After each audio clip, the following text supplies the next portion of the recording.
Hey, everybody. I'm going to talk about GraphQL. I'll talk about what it is. Some of you don't know what it is. But at the end of the day, we're trying to hack systems that use GraphQL. So that's our end game. And we want to do it without spending much time. So reset my timer here. OK.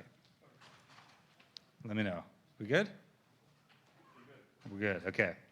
So Burp is my tool of choice. So we taught Burp how to speak GraphQL, because it did a pretty bad job of it before, and still does until you install this thing. This is me. These are some things that I've done.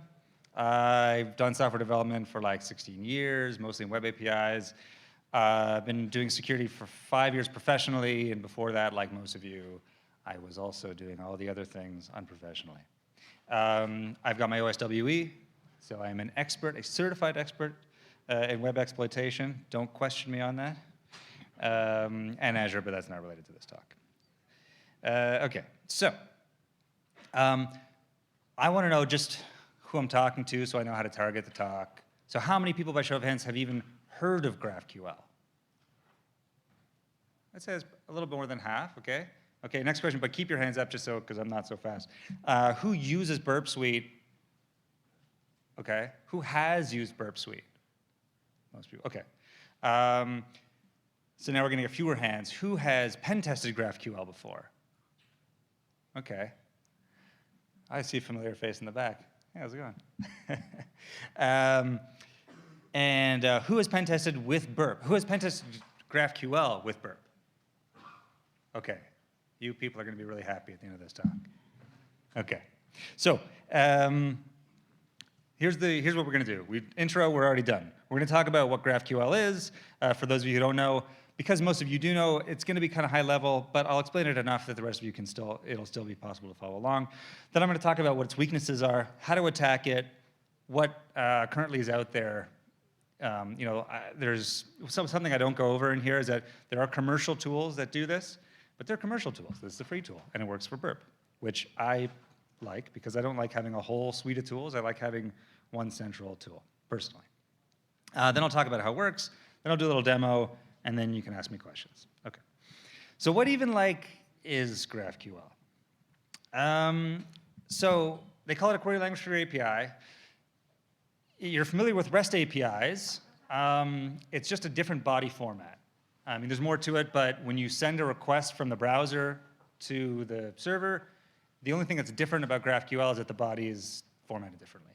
There's like a JSON object, and inside there's a query property, and inside there's the query, which is not quite a JSON object itself, but it's JSON-like. I've got sort of like, you can see at the top here, the request. It looks like JSON, it's not exactly, but the response is JSON. The whole idea, the whole reason people are using it, and the reason it's getting adoption is because you can have just one endpoint in your API, the /GraphQL. And then you treat it like a query language, right? So the same way you would query your database, except you're using this language instead, this format. So you have a schema, just like your database would have a schema. Your application layer would have a schema, the types of things that you want people to be able to access. So like your login would be defined on the schema. Your users are defined on the schema. The things that your website does. So the example I'm going to use when I do my demo, some of you may have heard of the damn vulnerable web app. There's a bunch of different ones. These are intentionally vulnerable apps made for testing tools and stuff. This one is the damn vulnerable GraphQL app. I didn't make it, but I've been using it a lot to test. So on that application, I'll show you, it's got like, it's like a paste bin type of thing. So they'll have, you can query for pastes. You can query for paste by user, that kind of thing. OK, that's why people are using GraphQL. That's why it's cool. A REST API, you got to define every single endpoint. This, you just have one, and you define a schema. And then the front end, and the people who make your front end, can go in and, it gives them a little bit more freedom to be able to do what they want to do. The thing is, it's pretty new. And people don't realize that it's just as vulnerable as your REST API. Plus, it comes with some bonus vulnerabilities, which I won't really get into too much. It's not what my tool does, but they're denial of service related. and not all of them are susceptible to it, so it's not my focus.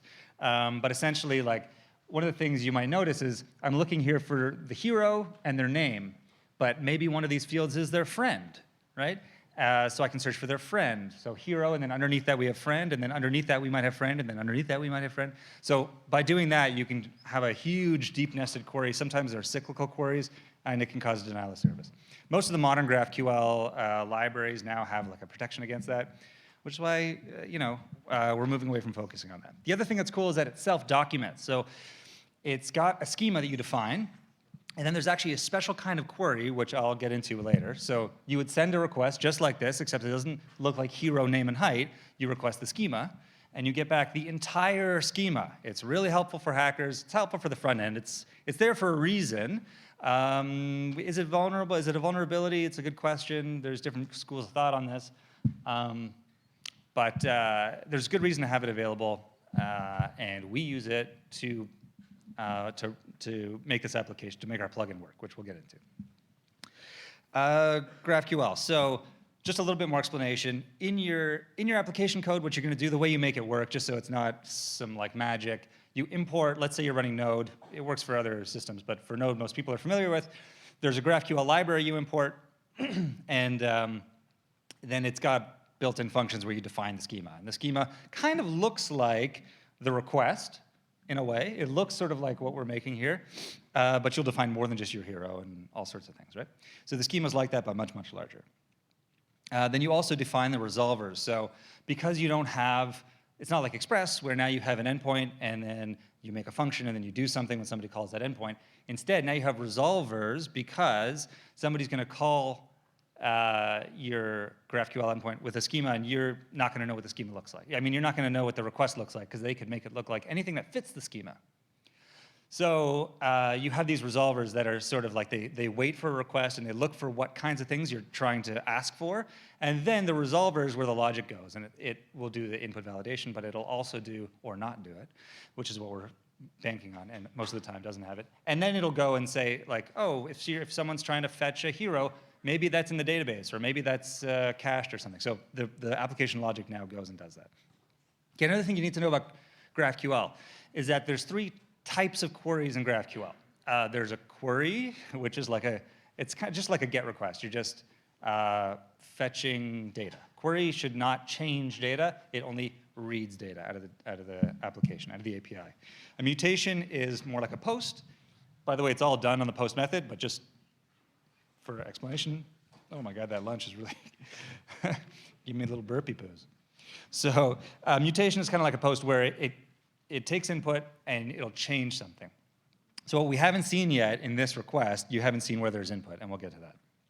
I mean, you sort of see these inputs, but these are defined property names in the schema. Like, you couldn't put name, you couldn't put first name, last name. You only can put name, because the schema doesn't know about first name or last name. You would get back an error message. Okay, so now let's talk about that self-documenting thing. Introspection.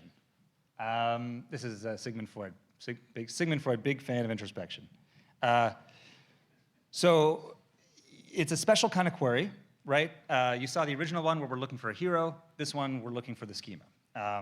You can Google what an introspection query looks like and just download it. It's really just like one particular request. It can look like, anyways, you can find it. It's a string. You can use it. You get the schema. It fetches the entire schema. Useful for the front end. Is it vulnerable? I sort of went over that. Some schools of thought say that you should turn it off because it gives attackers, more visibility into your platform. But it's then it loses, GraphQL sort of loses some of its usefulness.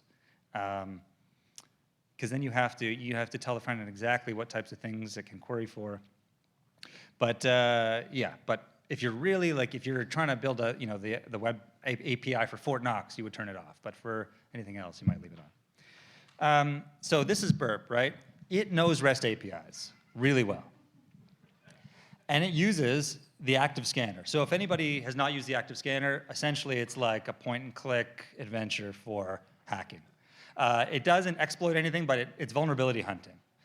So you'll click around on your website, and if it's a REST API, Burp, if the active scanner is turned on, Burp looks at everything you're doing through the proxy, and it goes, oh, that's a REST API. That's a JSON object. I know where I can inject things. This is the value of a JSON object. This is the value for a post request, you know? And it loves REST APIs. It's delicious. But it does not know how to inject into GraphQL, which makes sense. It's new. The format looks a bit wonky. And so that's what I sought out to fix. Because right now, and I'll get into it later, what it currently looks like when you use the active scanner for GraphQL requests. Okay. So we need to find some safe injection sites. So you see, excuse me, on the left side, it takes a parameter. This is our first view of a parameter here. So you're looking for a human, and you're looking for the human with the ID of 1,000. Now they've decided to put this in string format. You can have your input be, there's a lot of built-in types. You can also define your own types, but the built-ins are going to be your standard strings and integers, things like that. You can also use enums. So foot is an enum. So probably you're not going to have much success fuzzing on foot, on that enum, on unit, because they'll be predefined, right? But you might have some success if there isn't proper input validation, just like you would see in any REST API. And that's kind of the magic of hunting vulnerabilities in GraphQL, is that it's not any different than the same kinds of mistakes we make with REST APIs. This is just, I'm going to teach you now how to do that with GraphQL, because most of you have probably not done this or not seen it. And by show of hands, that's true. So this would be our injection point, the 1,000. That's a string. We're going to start shoving stuff in there. And we got to tell Burp how to shove stuff in there. And by the way, the reason I use the active scanner, and the reason I wanted to make this work for the active scanner, is that active scanner is great. Of course, there's intruder, which some of you may have heard of. It's another Burp feature where you have a big payload, you tell it where to stick the payload, and you just say go. And it's maybe it's a huge list of payloads that are all SQL injection or something more relevant today, like SSRF injection or something like that. So that's good, but then you have to actually look at each of the results and visually parse, like, was this an error? Was this a good result? Is this something that I can use? The active scanner does that automatically. Some of you may know this already. It does that automatically. It does what intruder does, but it also looks at the results and is smart enough to be able to parse the result and go, oh, this smells to me like it might be some kind of code injection.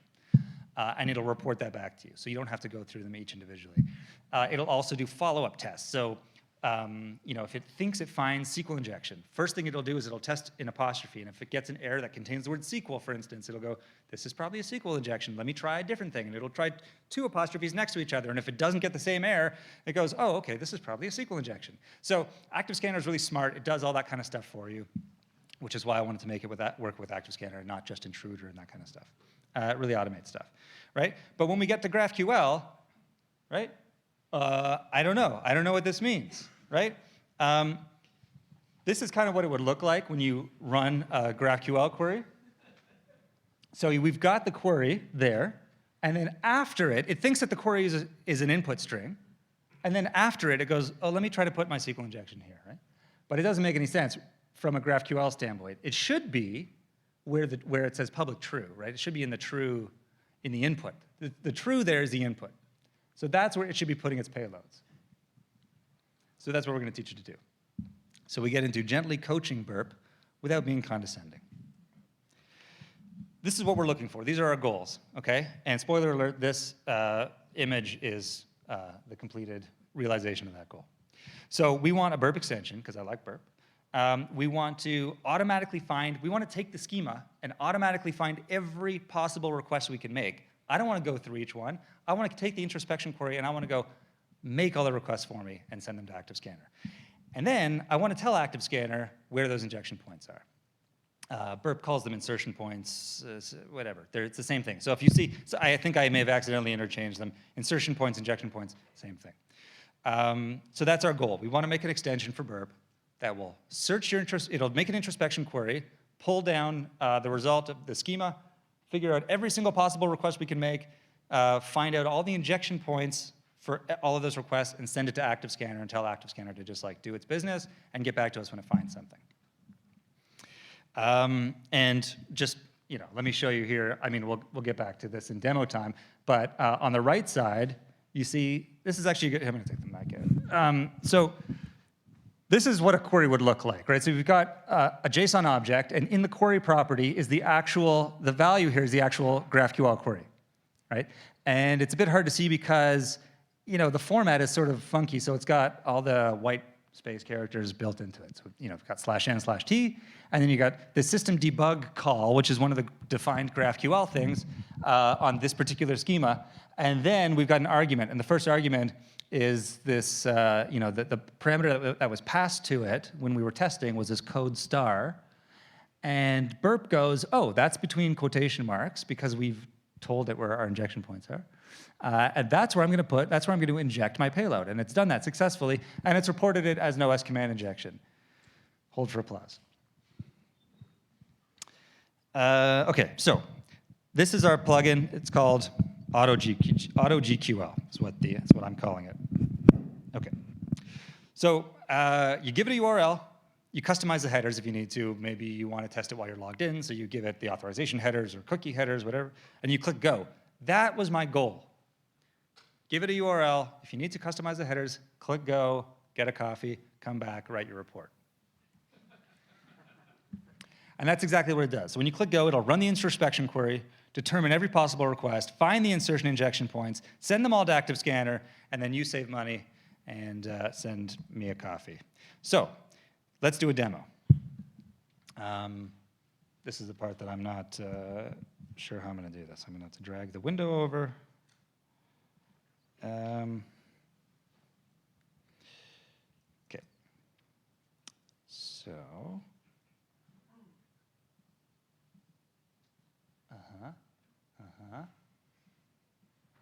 Okay. So in this, it's got some previous findings from when I was testing this. Oh, let me just show you also. Let me just show you what this application looks like. Okay. Oh, and you know what? I've got a little extra time, so before demo time, let me show you this. This is pretty cool as well. So this is.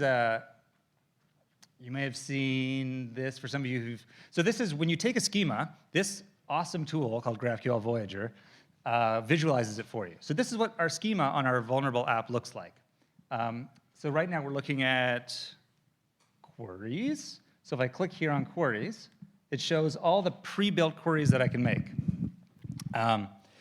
So these are all going to get listed when we do the introspection query, and it creates all the different queries. This is what we're going to get. It's going to get this list, all the different inputs, all the types for those inputs.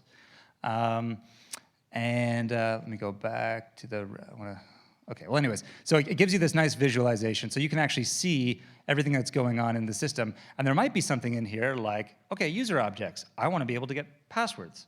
So this would tell you your path to passwords. So you'd have to do a query for users, and one of the things you can ask for is password. I can tell you in this application, it doesn't actually send back the password. It fills in the property with some like asterisks. But that would be something to try.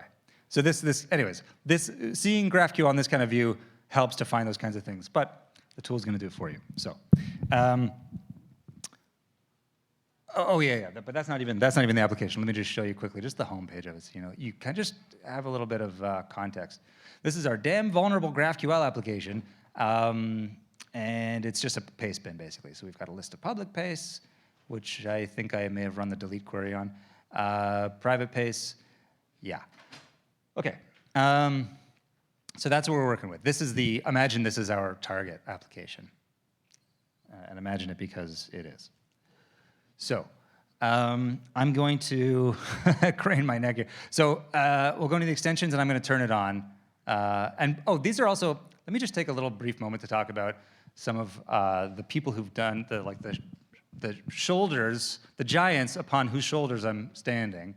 There's InQL, which will do introspection queries for you. It'll find denial of service cycles. There's GraphQL Raider, which will give you a nice little tab in the message editor window.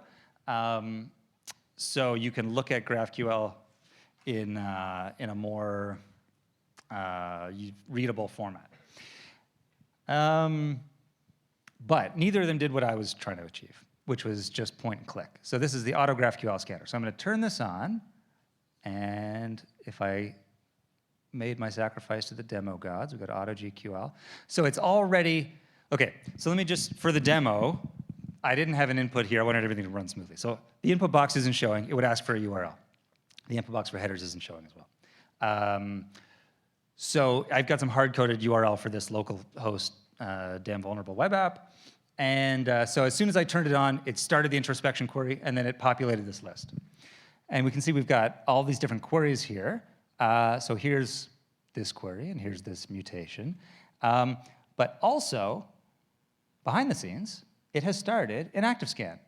So you see right now we've already made 10 requests. Let me just pop this open. And if we look at audit items, we can see that it's already begun scanning. It's already on phase 1 of a few of them. So nothing yet. I mean, it's only, last time I ran this, I think it took half an hour to find something, which is actually a pretty reasonable amount of time. And here you can see where it's trying to inject stuff. Let's see if we've got anything useful to show. Okay, not yet. It's working on it. It's going. But yeah, suffice it to say, if I left this running for a while, you would see the injection points happening. You would see the payloads going into the injection points. It's also going pretty slowly right now, probably because I'm doing this live. But this is what you would see, right? This is the result. This is using the exact same tool, just in the lead up to this talk, doing my testing and stuff. It found all these different OS command injections. There was a SQL injection down here. I think it found, yeah, some cross-site scripting potentially. It's unsure about that. But this command injection was, injected pipe NSLOOKUP, and in the response, it got some kind of a response related to NSLOOKUP, and then Burp Collaborators, if you don't know it, like Burp Collaborators spins up a server, and then it injects the address to that server, and then it'll tell you whether or not somebody pinged the server or punged the server. And if it was successful, it'll come back and tell you. So we know that we found a successful code injection here. And I'm running out of time, so let me just go straight to, let's go back to the slides. So that was demo time. Pretty cool, right? You saw I just turned it on, and it went. Where's my cursor here? So these are the takeaways. GraphQL is new, and new stuff is lacking in security, because people are building it, they don't understand, they think GraphQL, it's more, I don't know why they would think that, but they do. It's more secure because it's new. You know, maybe it is secure in some ways, but still in the old ways it's not. You still have to validate your inputs. Duh. So Burp Active Scanner automates vulnerability hunting, and our AutoGQL thing extends it to find all the insertion points, to find all the requests, possible requests, and all the insertion points. You can get it here. It'll be on the next slide too if you don't get a picture. And the whole idea here is going to save you massive amounts of time. And also you'll be at bragging rights when you break into that GraphQL client. So we got, I think, 2 minutes for questions. Take a picture of this. We're hiring.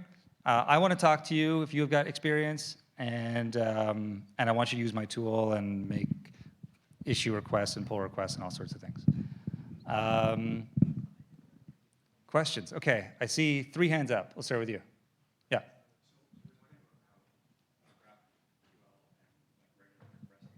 Yeah.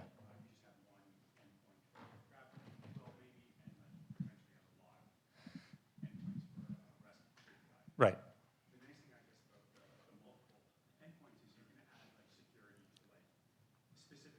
Yes.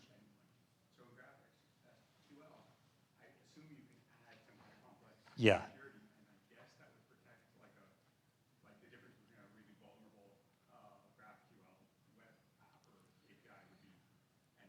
Yeah.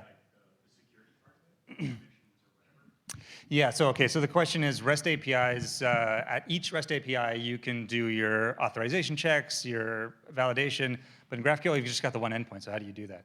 So there's middleware for authentication, and then there's resolvers, which is, a resolver is like your callback. It's the function that, so you have, there's different frameworks, different GraphQL frameworks, and they all work a little bit differently, but essentially you have the opportunity to look at what was queried and then act upon that query.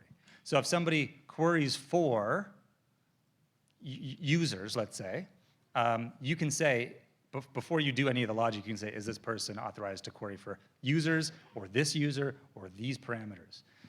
So it's, you know, I didn't get into too much. I didn't get into code examples of how you would build it, but if you go into the hello worlds and stuff, it's more simple, I think, than even I'm making it out to be. But yeah, there's places to put your functions to do that kind of logic. Does that answer your question? I guess so. Yeah. You got to visualize it, right? Endpoint here, you have multiple endpoints. Yeah. But then you have like a really complex provisions kind of Yeah. scenario on that side. Yeah. Maybe it's a little bit more, I could see it being more straightforward on the REST API side. Yeah, I think it definitely is. It takes a mental shift to think about how they do it, because you won't be doing the authorization checks at the endpoint, getting the cane. So if you guys have any more questions, come ask me questions.